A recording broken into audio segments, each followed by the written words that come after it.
I'm not sure who's out there, but I'm having problems getting in.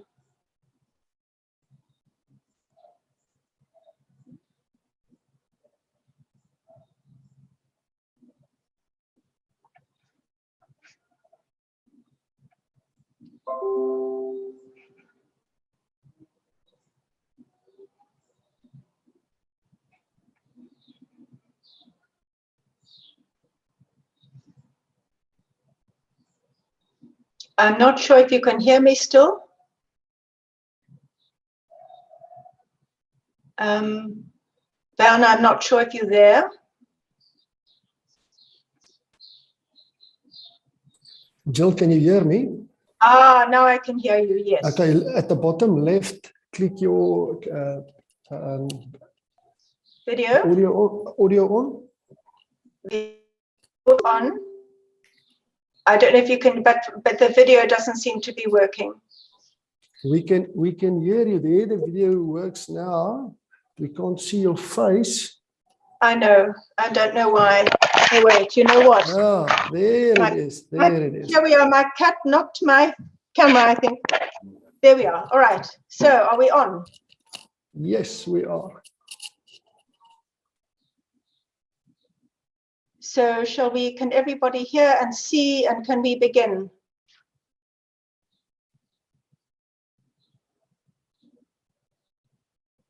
Okay, can I begin? Hello?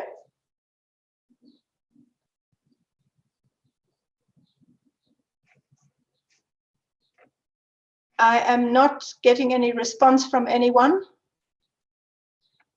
So I'm just, Werner, are you out there? You ready to go?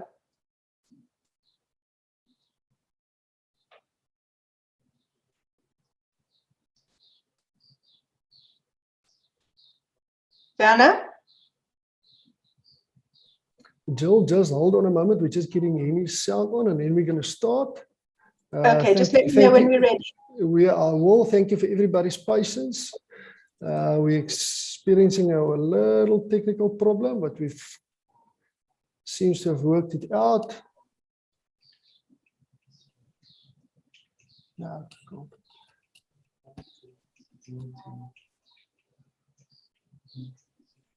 Jump onto screen share.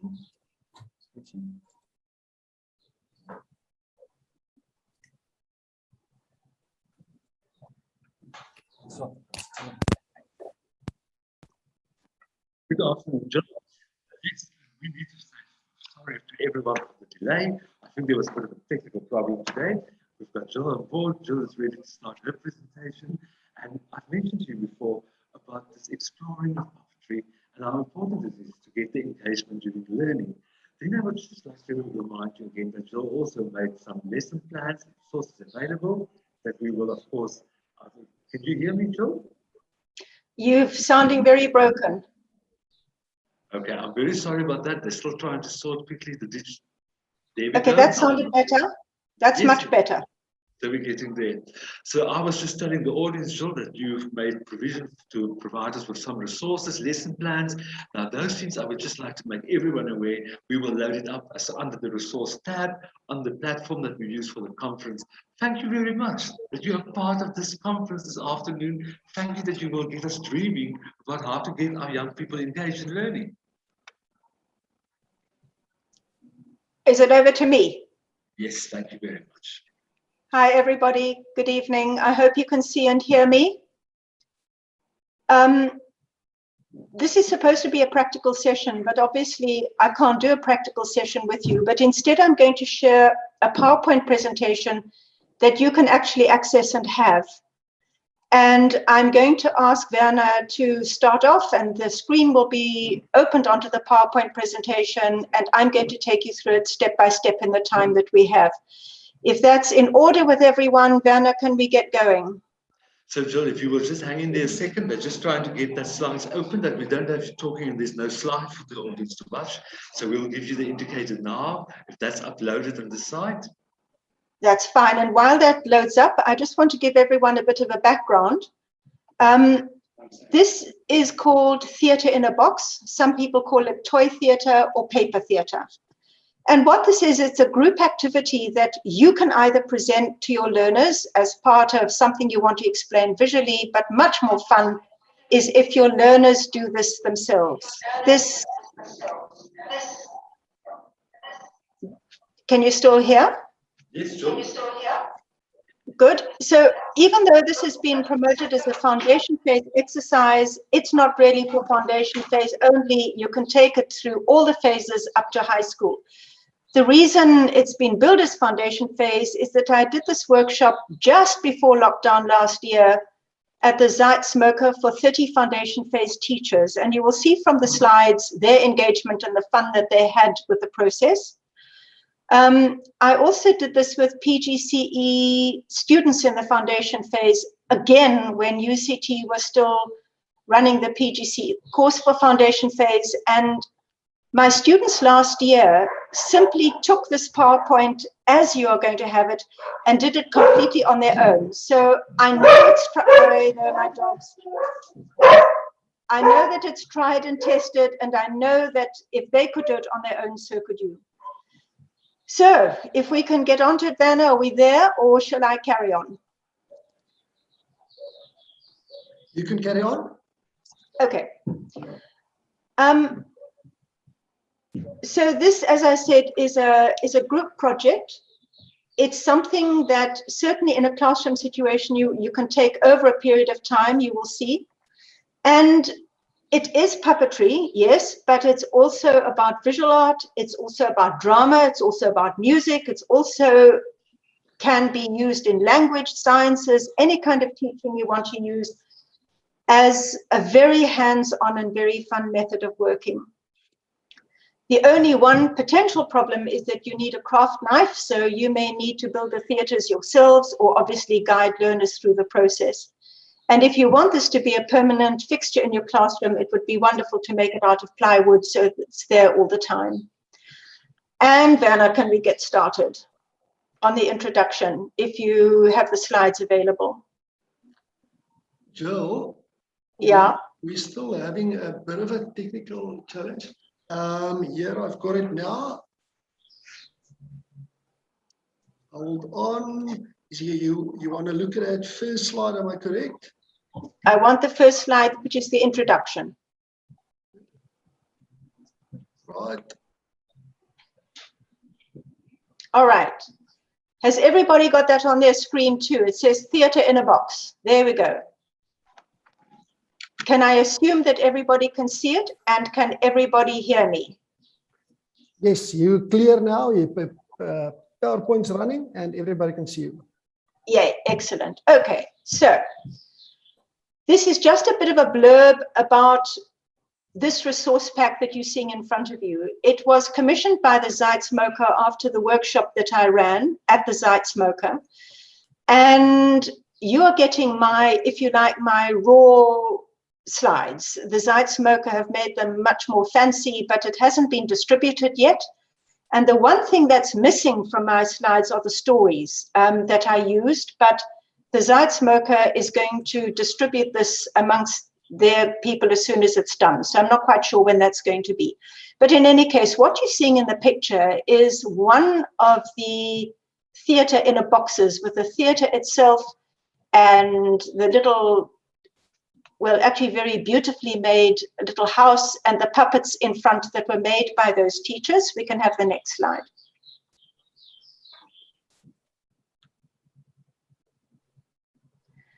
So this resource pack consists of the introduction to theatre in a box, which is what you're seeing now. It consists of the construction, which we will do later, the backdrops and characters and how to perform. The only thing it doesn't have are the 6 African folk tales. But right now, that's neither here nor there. What you see in the picture is a theatre that I've constructed with 2 little characters popping out of the trees in the background. Next slide.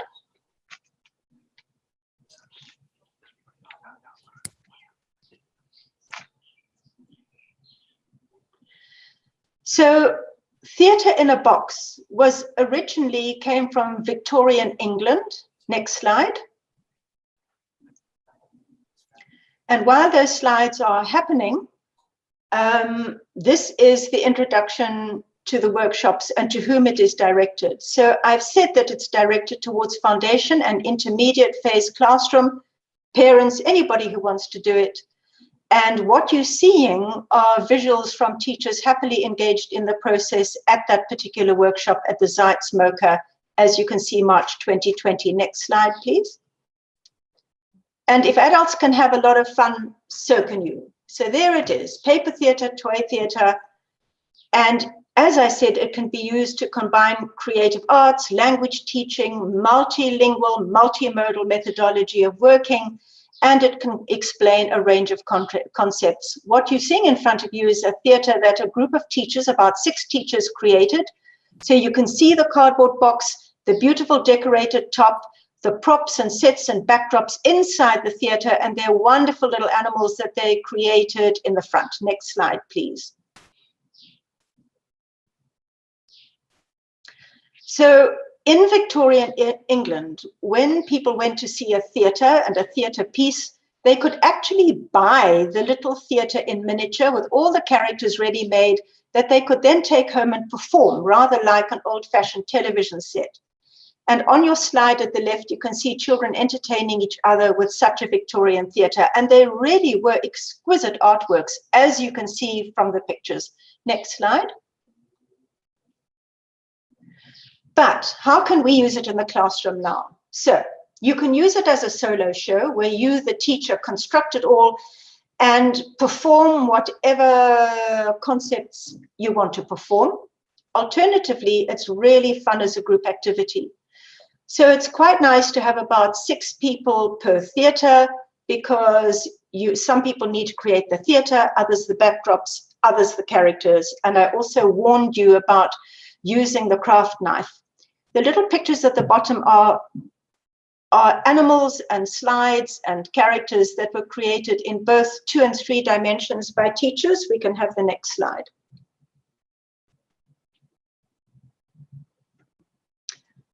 So there are many, many different ways, obviously, of telling a story.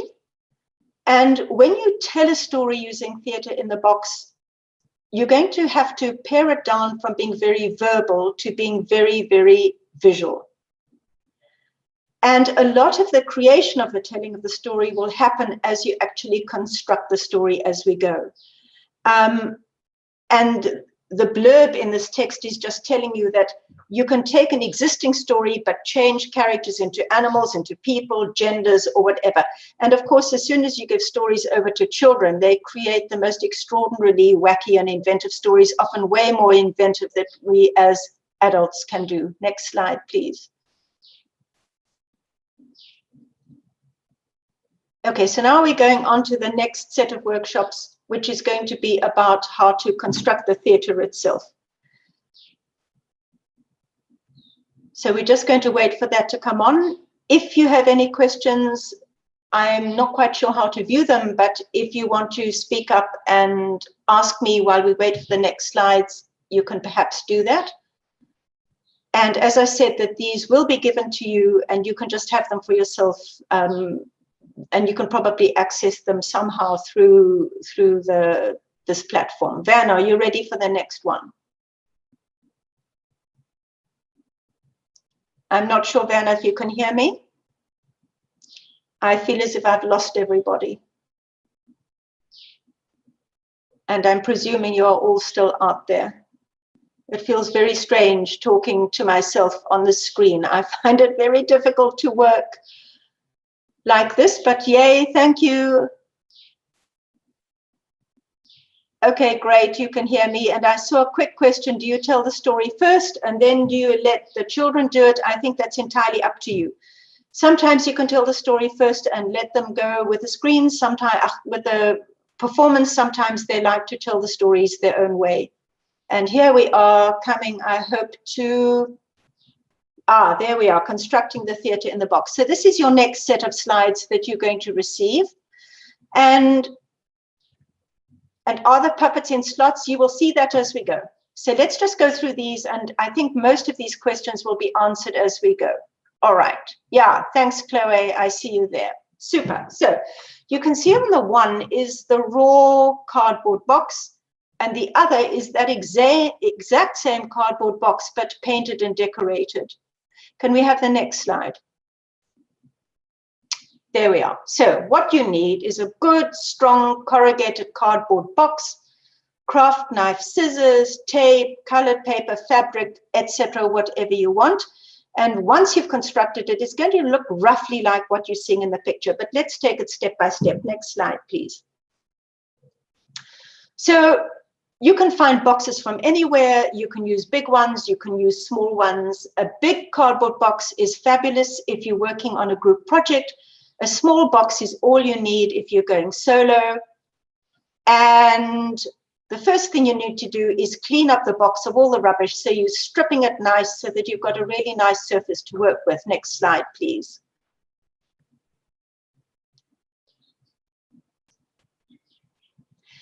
Right, so for those of you who might not be familiar with craft knives, if you are cutting cardboard and trying to cut out from cardboard, a very good knife to use is a plain serrated kitchen knife, and you saw as if you are sawing wood. However, if you are using a craft knife, as you see in the picture, don't press hard to try and cut because you can really hurt yourself. Rather stroke the knife gently again and again and again until you get a little in, and then you can use that as if you're cutting a slice of bread. So your first thing is to cut the bottom of the box, and the side flaps are cut off the box, as you can see, but you leave the top flap because that you're going to decorate. Once you've cut the bottom flap, you can cut it into strips, as you can see, and those are going to be used as your slide later on. Okay, next slide.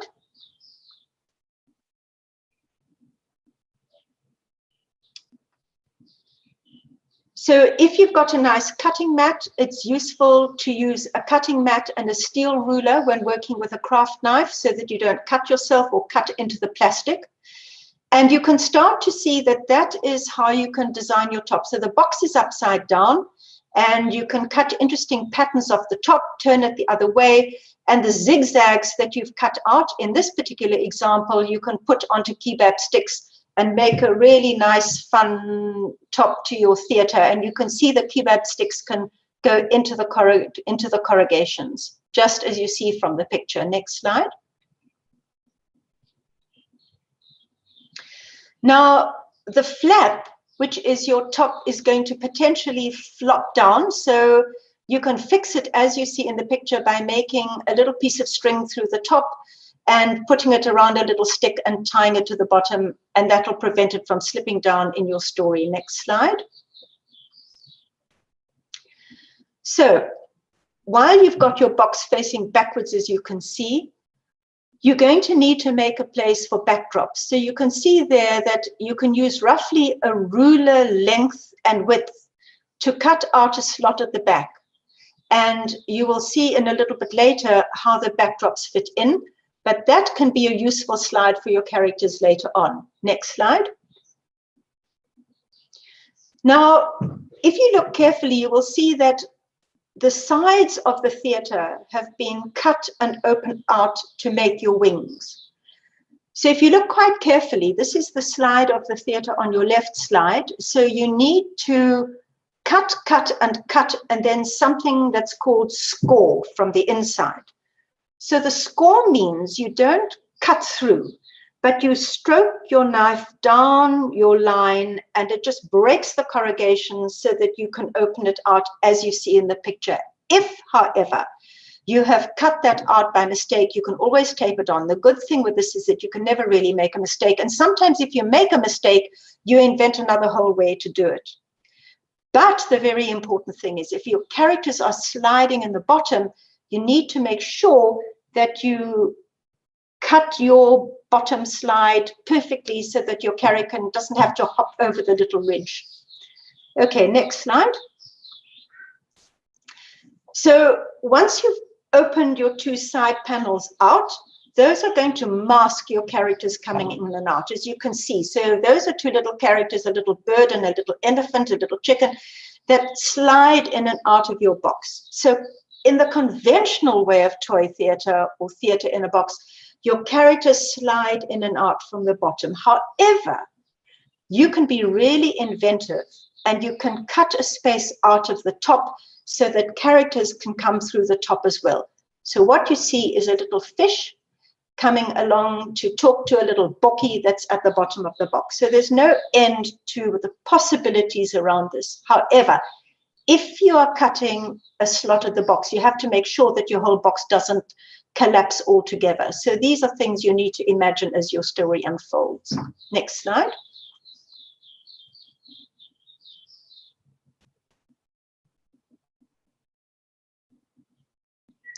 So we're going back to the beginning again, and you can, here we are. So once you've got your basic structure done, there are lots of different ways to decorate. So you can theme your whole box with collage and text. You can add additional wings. I think we're missing a slide with wings, but you'll be able to work it out when you see that. You can also strengthen the rather weak supports, potentially without collapsing your box, by using paper rolls. So the theatre in the box on the one side was one that teachers did where they collaged and cut out to decorate the box. You can see some of the back there. But the bottom one is one that has been painted with PVA paint, which I think comes into the next slide. So if you can see that. So here we are. So if you want to paint with PVA paint, it's a very good idea to paint with a white or a light gray, and you can paint your entire theatre and all the props and backdrops you're going to use. So on your right-hand side, yeah. I'm so sorry to jump in here. I'm sorry about the bit of the hiccup in the beginning, but we will make the slides also available for people under the resources. I'm going to give you 1 minute to round up if it's possible. Yep, sure. So let's go to the next lot of slides. Thanks, Werner. I'm sorry, this is taking, I think there were all the hitches in the beginning. So I'm going to go through very quickly. The last lot, or are we rounding up now? This is it. And everyone can have the slides to continue on that. Okay, sorry about that. But hopefully this has been like a trailer and a preview, and all 4 will be made available to you to use. And I'm sure if anybody wants to ask questions beyond this, then you certainly can. But these are just showing you how to make backdrops and how you can slot them in one after the other, and how you can do the side flaps very quickly. So go on, Werner, we can quickly go through these. And the fabulous fun you and your learners can have in making a range of different puppets in 2 dimensions. These are children's drawings. Next slide. And fabulous ones you can do in 3 dimensions using egg boxes, toilet rolls, etc. So let's go to the very, very last set of slides, which is about rehearsing. Yay, I love the messages coming. Can't wait to start. Yay, great fun. Let's do the last one in 2 minutes flat. Quickly. Werner, can we do that or not? Is this it? Okay, Jill, I will need to close down quickly for us if it's possible. Yay, I'm happy you're feeling inspired. Have fun. And if you want to get hold of me at any stage, come to me through my email address. And what would be fabulous is to see your results. So thank you, thank you, thank you. Thank you, Werner. Thanks, everybody. And I reckon this is ta-da for now. Well, Jill, I must just tell you, it is the most wonderful thing to experience your energy on this platform. And I can assure you, you're going to get it all from all sides. Thank you so, so much for the preparation. Welcome. Thank you for introducing us to this concept of theatre in a box. Amazing work out there. Yes, everyone will be in contact and we will upload. Please have a wonderful weekend. Thank you. Thank you, everybody. Take care. Bye. Thank you. So if I can just tell everyone that's now left on the platform, just to remember, we are again splitting up in 3 workshops now. So you will need to go to your side on the left-hand bar and go for the sessions. Click on the workshop. You've got either workshop 4, workshop 5 or workshop 6 to select. Workshop 4 will be the exploration of creative movement in the foundation phase. Then we get workshop 5 will be poetry matters, discover the magic of poetry. And workshop 6, practical solutions for teaching creative arts with large groups. Thank you very much for joining us. Please select your session, left-hand sidebar.